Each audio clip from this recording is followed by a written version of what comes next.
అరుణాచలంలో మన కంటికి కనిపించే అరుణగిరి సాధారణ కొండ కాదు, అది సాక్షాత్ పరమశివుని స్వరూపం. ఈ ప్రపంచంలో పరమశివుడు పర్వత రూపంలో కొలువైన ఏకైక క్షేత్రం అరుణాచలం. అరుణాచలంలో ఒక పెద్ద పర్వతం ఉంది, దాని పేరే అరుణాచలము. అంటే అచలము అని కదండి, అచలం అంటే కొండ.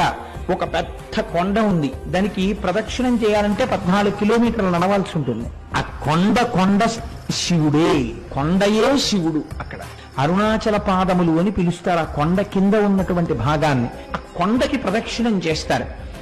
ఈ కొండకి ప్రదక్షిణం చేస్తే అక్కడ మీరు నమ్మండి నమ్మపోండి, నాకు పరమ విశ్వాసముతో కూడుకున్న విషయం, ఎన్ని కోట్ల జన్మల పాపములో అక్కడ దగ్ధమవుతాయని. ఇది మనసులో పెట్టుకుంటే మనం చేసే ప్రదక్షిణ గిరికి కాదు, ఆ పరమేశ్వరుడికి అనే భావన కలుగుతుంది. గొప్ప ఆత్మ సంతృప్తితో గిరి ప్రదక్షిణ పూర్తవుతుంది.